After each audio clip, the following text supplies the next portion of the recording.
వివేకానంద జీవిత చరిత్రలో పార్ట్ 23లో ఇంగ్లాండ్లో స్వామి ఉద్యమం గురించి చెప్తున్నాను ఈరోజు నేను. సనాతన ధర్మ సందేశాన్ని అమెరికాలోనే కాక పాశ్చాత్య లోకానికి అంతటికీ, అందులోనూ ముఖ్యంగా ముందడుగు వేస్తున్న ఇంగ్లాండ్కు తెలపాలని స్వామి ఆశయం. ఈ సమయంలోనే కుమారి ముల్లర్, ఈటి స్టర్డీ అనే ఆంగ్ల ప్రముఖులు స్వామిని ఆహ్వానించారు. బ్రిటిష్ సామ్రాజ్య కేంద్ర స్థానమైన ఇంగ్లాండ్లో సనాతన ధర్మ ప్రచారం చేయటానికి ఇదే అదనని స్వామి బయలుదేరాడు. మార్గమధ్యంలో స్వామి పారిస్ మహానగరంలో కొన్ని రోజులు గడిపాడు. ఈ సమయంలో భారతదేశంలో క్రైస్తవ మత ప్రచారకులు కొందరు స్వామి పాశ్చాత్య దిగ్విజయం పట్ల కళ్ళల్లో నిప్పులు పోసుకోసాగారు. వివేకానందుడి దిగ్విజయంతో భారతదేశంలో క్రైస్తవ మత ప్రచారకుల ఆదాయం ఒక్క ఏడాదిలో 10 లక్షల పౌండ్లు, అంటే సుమారు 1.5 కోట్ల రూపాయలు పడిపోయినట్లు ప్రభుత్వమే ప్రకటించింది. అందుచేత నెత్తి నోరు కొట్టుకుని ఎలాగైనా స్వామి కీర్తిని అరికట్ట ప్రచారకులు ఎత్తులు వేయసాగారు. పశ్చిమ ఖండంలో స్వామి ఆహార విహారాలను గురించి వారు చేస్తున్న దుష్ప్రచారాలను విని పూర్వచారపరాయణులు స్వామిని నిందించ మొదలుపెట్టారు. శిష్యులు ఈ విధంగా స్వామిని హెచ్చరించగా స్వామి ఇలా బదులిచ్చాడు: క్రైస్తవ మత ప్రచారకుల ప్రలాపాలను మీరింతగా పట్టించుకోవడం నాకు ఆశ్చర్యం వేస్తోంది. భారతీయులు నేను సరైన హైందవ ఆహారాన్నే తినాలని కోరుకుంటే వెంటనే ఒక వంటవాణ్ణి సరిపడా పైకాన్ని పంపండని వారికి తెలియచేయండి. అణుమాత్రమైన సాయం చేయని ఆ వివేకుల వాచాలతను చూస్తే నాకు నవ్వు వస్తోంది. అంతేకాక సన్యాసికి ప్రధాన వ్రతాలైన బ్రహ్మచర్య త్యాగాలకు ఎప్పుడైనా వ్యతిరేకంగా వర్తించానని మిషనరీలు మీకు చెబితే వారు వట్టి అబద్ధాలు కోరని తేల్చండి. ఇక నా సంగతి వినండి. నేను ఒకరి ఆజ్ఞలకు బద్ధుణ్ణి గాను. నా జీవితం ఎందుకు ఉద్దేశించబడిందో నాకు తెలుసు. స్వదేశ దురాభిమానంతో నాకు సంబంధం లేదు. మనస్ఫూర్తిగా చెబుతున్నాను. నేను భారతదేశానికి ఎంత చెందుతానో ప్రపంచానికి అంతే చెందుతాను.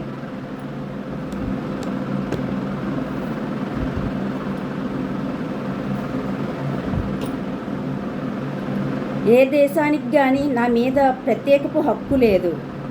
ఒక దేశానికి నేను దాసుణ్ణి గాను. దైవ మానవ రాక్షస శక్తులన్నిటికంటే మహత్తరమైన శక్తి నాకు ఆధారభూతమై ఉంది. హైందవ సమాజంలో విద్యాధికుల్లో మాత్రమే కనిపించే స్వజాతి అహంకార పిశాచగ్రస్తులలో, మూఢ విశ్వాసపరులలో, దయావిహీనులలో, వంచకులలో, నాస్తికులలో, పిరికి పందులలో ఒకడైన తుచ్చ జీవనం చేసి చావటానికి జన్మించిన వాణ్ణని భావించవద్దు. పిరికితనం అంటే నాకు పరమ అసహ్యం. పిరికి పందులతో కానీ రాజకీయ మౌఢ్యంతో కానీ నాకు ఎలాంటి సంబంధము వద్దు. రాజకీయంలో నాకు కించత్తు విశ్వాసం లేదు. ప్రపంచంలో భగవంతుడు పరమార్థం ఇవే నా రాజకీయాలు. తక్కినదంతా చెత్త. స్వామి లండన్ నగరం చేరగానే మిత్రులు అతడికి స్వాగతం పలికి ఒకరి తర్వాత ఒకరు తమ ఇళ్లలో ఆతిథ్యం ఇవ్వసాగారు. హిందీ యోగి వచ్చాడనే వార్త విని వేలాది జనం స్వామిని సందర్శించసాగారు. వివిధ సంఘాల నుంచి స్వామికి ఆహ్వానాలు రాసాగాయి. ప్రఖ్యాత పత్రికాధిపతులు పలువురు స్వామి సందర్శించి అతడి ప్రతిభాశయాన్ని గురించి, బోధనా పాఠవాన్ని గురించి ప్రశంసించారు. జనసామాన్యం కోసం ఒక బహిరంగోపన్యాసం ఏర్పాటు చేయబడింది. లండన్ నగరంలో వైభవోన్నతమైన పిక్కడిల్లీలోని రాజభవనంలో స్వామి వేలాది సమక్షంలో ఆత్మజ్ఞానాన్ని గురించి ప్రసంగించాడు. శ్రోతలు అతడి మహోపన్యాసాన్ని విని సమోహితులైనారు.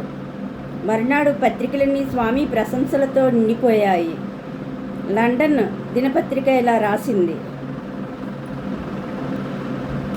ప్రఖ్యాత హైందవ యతిపుంగువుడు వివేకానందుడి ముఖాకృతి బుద్ధదేవుడి ప్రశాంత వదనాన్ని స్ఫురింపచేస్తుంది. స్వామి మా వర్తకార్జిత భోగభాగ్యాలను, రుధిరవాహినులను ప్రవహింపచేసే మా యుద్ధాలను, మా పరమత మా పరమత ద్వేషాన్ని తీవ్రంగా ఖండించి, ఇవే మీ నాగరికత అయితే అలాంటి దాంభిక నాగరికతలో అణుమాత్రం మాకు వద్దు అంటూ వచించాడు. లండన్ నగరంలో హిందూ యోగి అనే శీర్షికతో వెస్ట్ మినిస్టర్ గెజెట్ పత్రిక స్వామిని ఇలాగే విశేషంగా ప్రశంసించింది. ఈ అన్నిటికంటే లండన్ నగరంలో స్వామికి ఒక మహత్తరమైన విజయం చేకూరింది. స్వామి ఉద్యమ వ్యాప్తికై తన సర్వస్వాన్ని సమర్పించి సనాతన ధర్మానికి అఖండ సేవ వనరించి భారతీయుల కృతజ్ఞతకు పాత్రురాలైన సోదరి నివేదిత, పూర్వాశ్రమ నామధేయం కుమారి మార్గరెట్ నోబెల్ ఆమె పేరు, లండన్ నగరంలో స్వామికి శిష్యురాలయ్యింది. ఈమె విద్యాధికురాలు, స్వయంగా తాను నెలకొల్పిన ఒక విద్యాలయానికి అధ్యక్షురాలు. స్వామి ప్రసంగాలను, ఉపన్యాసాలను ఆలకించి వేదాంత వాక్యరత్నాల విలువను గురించి ముందు సంశయించిన, క్రమంగా అవి అమూల్యాలని గ్రహించి శిరసా వహించి స్వామికి శిష్యురాలైంది. ఇంగ్లాండ్లో తన ఉద్యమ వ్యాప్తిని గురించి స్వామి స్వయంగా ఇలా రాశారు: ఇక్కడ నా ఉద్యమం అద్భుతంగా సాగింది. జనం గుంపులుగా రావడంతో వారికి తగిన ఆసనాలను అమర్చటం నాకు సాధ్యం కాలేదు. అందుచేత స్త్రీలు పురుషులు నేల మీద కూర్చోవలసి వచ్చింది. రాబోయే వారం నేను అమెరికా వెళ్తానని విని ఇక్కడి జనం చాలా నిరుత్సాహపడుతున్నారు. నేను వెళ్తే ఇక్కడ నా ఉద్యమానికి అంతరాయం ఏర్పడుతుందని కొందరి అభిప్రాయం. కానీ నేను అలా తలచను. మనుషుల మీద, పరిస్థితుల మీద నేను ఎన్నడూ ఆధారపడేవాడిని కాను. పరమేశ్వరుడే నాకు ఆధారభూతుడు. నిజానికి కార్యభారంతో అలసిపోయాను. ఇంత తీవ్రంగా పనిచేస్తే మరెవడైనా ఈసరికి మరణించి ఉండేవాడు. చిరకాల విశ్రాంతి కోసం భారతదేశానికి తిరిగి రాగోరుతాను. స్వామి ఉద్యమ విజయాన్ని గురించి ఒక దినపత్రిక ఇలా రాసింది: తమ గురువర్యుల మ్రోల హైందవ శిష్యుల మాదిరి లండన్ యువతీమణులు అనేకులు ఆసనాలు చాలకపోవడంతో కానివ్వండి నేల మీద పద్మాసనస్తులై కూర్చుని స్వామి ప్రవచనాలను ఎంతో భక్తితో ఆలకిస్తూ, ఆ దృశ్యం నిజానికి అతి దుర్లభం. స్వామి భారతీయుల పట్ల ఆంగ్లేయులకు కలిగిస్తున్న ప్రేమ, సానుభూతులు భారతదేశ పురోభివృద్ధికి తోడ్పడగలవనటం ఎంతో నిశ్చయం. ఇంకా అనేకులు ఈ విధంగా స్వామి ఉద్యమాన్ని శ్లాఘించారు. భగవద్గీత, వేదాంత గ్రంథ పఠనార్థం స్వామి తన శిష్యుల్ని తమలో తామొక సంఘాన్ని ఏర్పరచుకునేట్లు ప్రోత్సహించి అమెరికాకు బయలుదేరారు.